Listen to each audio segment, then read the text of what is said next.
मेरा नाम निशा है। मेरी शादी रवि से 1 साल पहले हुई थी। रवि एक बड़े शहर में अच्छी नौकरी करते हैं।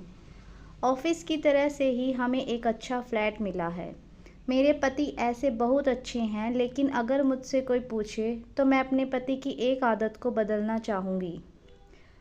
उनमें थोड़ा ज़्यादा ईगो आ गया है। अपने से छोटे से कभी भी वो अच्छे से बात नहीं करते। मुझे यह बात अच्छी नहीं लगती थी, लेकिन मैंने उन्हें कभी इस बारे में टोका नहीं। हमारे घर में पहले एक नौकरानी आती थी, लेकिन उनके इसी स्वभाव के कारण कोई टिकता नहीं था।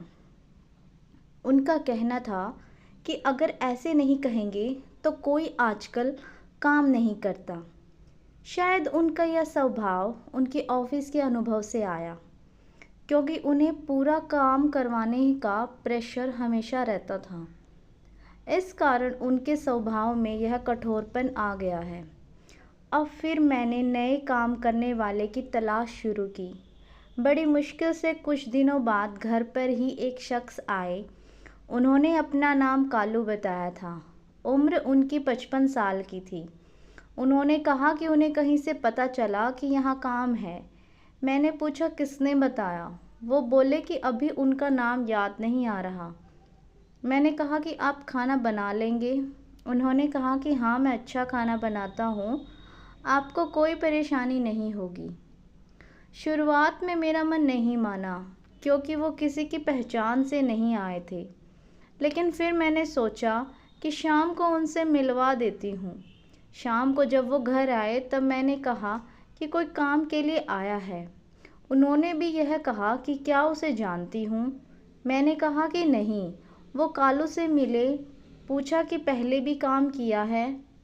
वो बोले हाँ साहब।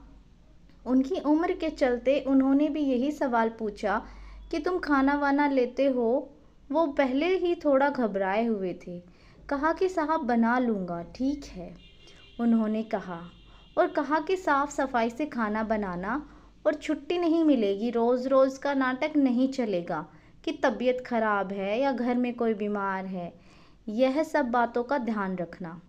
अभी खाना बना कर दिखाओ, पसंद आया तो कल से तुम्हारी नौकरी पक्की होगी। इतना सब मेरे पति से सुनने के बाद मैंने सोचा कि वो कुछ बोलेंगे, लेकिन उन्होंने सिर्फ इतना ही कहा कि हाँ साहब। मुझे उन्होंने उस पर ध्यान रखने को कहा। वो खाना बना रहे थे, काम अच्छे से कर रहे थे। लग रहा था कि उन्हें पहले भी इसका अनुभव था। खाना बनकर तैयार हो गया था। उन्होंने खाना टेबल पर लगाया। मेरे पति ने और मैंने दोनों ने खाना खाया। मुझे खाना अच्छा लगा और मेरे पति के चेहरे से भी मुझे लग रहा था कि उन्हें भी खाना बहुत पसंद है। लेकिन उनकी आदत के अनुसार उन्होंने कुछ कहा नहीं। उन्होंने कहा कि खाना ठीक है, कल से आना, लेकिन ध्यान रहे कि खाना इससे ख़राब ना बने। इससे अच्छा बना सको तो अच्छा। इतना सुनकर उनके चेहरे पर एक खुशी दिखाई दी। अगली सुबह से वो घर आने लगे। ज़्यादा बातें वो करते नहीं थे, कम बोलते थे, सिर्फ अपना काम करते थे। मेरे पति ने मुझे समझाया था कि नज़र रखना और अपना ध्यान रखना। उन्हें देखने से तो ऐसा नहीं लग रहा था, लेकिन उन्होंने कहा कि देखने से पता नहीं चलता।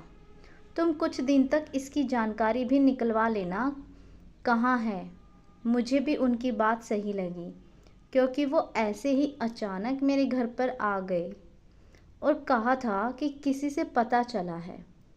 उनकी उम्र देखकर मैंने उन्हें रख लिया था। मैंने उनसे उनकी पहचान पत्र मंगवाया था। उन्होंने लाकर दे दिया। 1 से 2 दिन में मुझे लगा कि ठीक ही है। करीब 5 दिन काम करने के बाद उन्होंने मुझसे एक दिन कहा कि मैडम थोड़े पैसे एडवांस मिल जाते तो अच्छा होता, मुझे ज़रूरत है। मैंने उसकी बात सुनी और उस समय मैंने भी अपने पति की तरह सोचा और उन्हें कहा कि नहीं, अभी नहीं मिलेंगे। आपको पहले ही उन्होंने सारी बात बताई थी और मैं साहब से पूछूंगी। ऐसा कहकर मैंने उनकी बात टाल दी। रवि अगले दिन कहते हैं कि उनके ऑफिस के कुछ दोस्त घर पर शाम को खाना खाने आने वाले हैं। उन्होंने कालू से कहा कि उनके दोस्तों के लिए कल स्पेशल खाना बनाना होगा। उन्होंने कहा ठीक है साहब। शाम उनके दोस्त और उनकी फैमिली भी घर आए। 3 दोस्त के साथ उनकी पत्नी और बच्चे भी थे। खाने में 4 से 5 तरह के पकवान बनाए थे। सबने खाना बड़े चाव से खाया और तारीफ भी की। खाने के बाद हम सब बैठे बातें कर रहे थे। कालू अपना काम ख़त्म करके जाने की तैयारी कर रहा था। तभी उनके एक दोस्त का मोबाइल नहीं मिल रहा था। मोबाइल महंगा था, साथ ही उसमें ऑफिस की ज़रूरी नंबर और इमेज भी थी, इसलिए वो थोड़ा परेशान हुए। सभी जगह ढूंढ लिया, बच्चों से भी पूछा, लेकिन नहीं मिला। फ़ोन लगाने पर फ़ोन भी नहीं लग रहा था। हम सब मिलकर फ़ोन ढूंढ ही रहे थे कि कालू किचन से आया और कहा कि मैडम मैं चलता हूँ। आज उनके हाथ में एक छोटा सा बैग भी था। उनके इतना कहने पर मेरे पति ने कहा कि रुको, मोबाइल जो तुमने चुराया है वापस दो।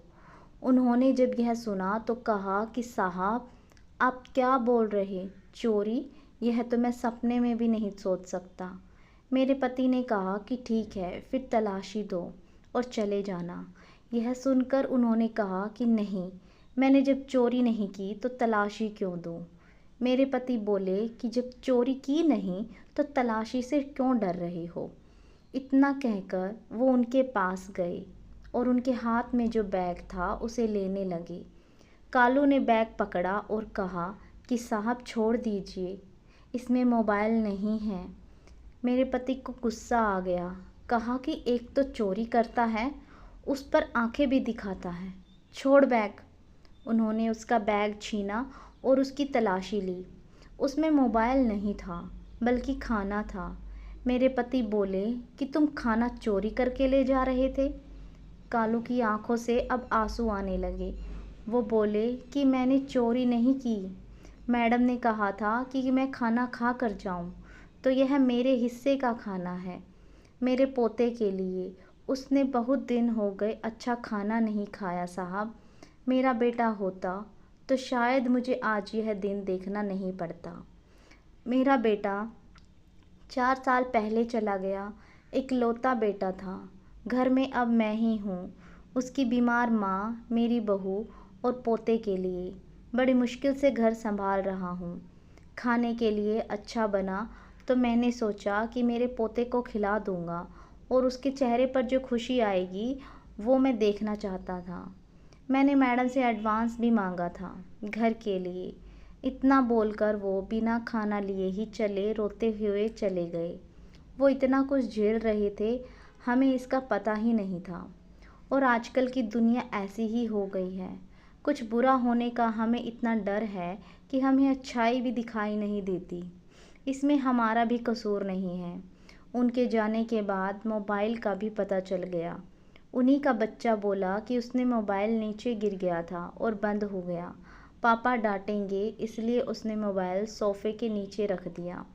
उसके पिता को जब इन सब के लिए शर्मिंदा होना पड़ा। पहली बार रवि की आंखों में पछतावा देखा था। रात रवि ठीक से सोए नहीं। हालांकि उन्होंने मुझसे कुछ कहा नहीं, लेकिन मुझे पता था कि उन्हें बुरा लग रहा है।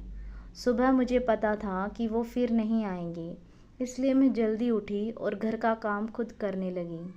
थोड़ी देर बाद जब दरवाजे की बेल बजी और मैंने खोला तो सामने वही थे। चुपचाप वो अंदर आकर अपना काम करने लगे। मैंने बोला, मैंने सोचा आप शायद नहीं आओगे। वो बोले, मैंने भी सोचा था, लेकिन मैडम घर पर खाना नहीं है तो आना ही पड़ता है। रवि ने उन्हें देखा तो उन्हें को शांति मिली और उन्होंने 10,000 रुपये उन्हें दे दिए और कहा कि कल रात के लिए उन्हें माफ़ कर दो। पैसे लेने से उन्होंने मना किया था और बोले कि यह एडवांस है, रख लीजिए। बस इतना ही चाहिए था कालू को, थोड़ा सा कोई प्यार से बोल दे और थोड़े से पैसे। अच्छा लगा मुझे भी मेरे पति का यह बदला रूप देखकर। कठोर वो ऊपर से भी है, उन्हें बनना पड़ता है। अंदर उनके भी एक नरम दिल इंसान ही है। आपको यह कहानी कैसी लगी कमेंट करके हमें ज़रूर बताएं। इसी तरह की दिलचस्प कहानियों के लिए हमारे चैनल के साथ बने रहिए। चैनल को सब्सक्राइब नहीं किया है तो चैनल को लाइक और सब्सक्राइब भी कर दीजिए। Thank you so much.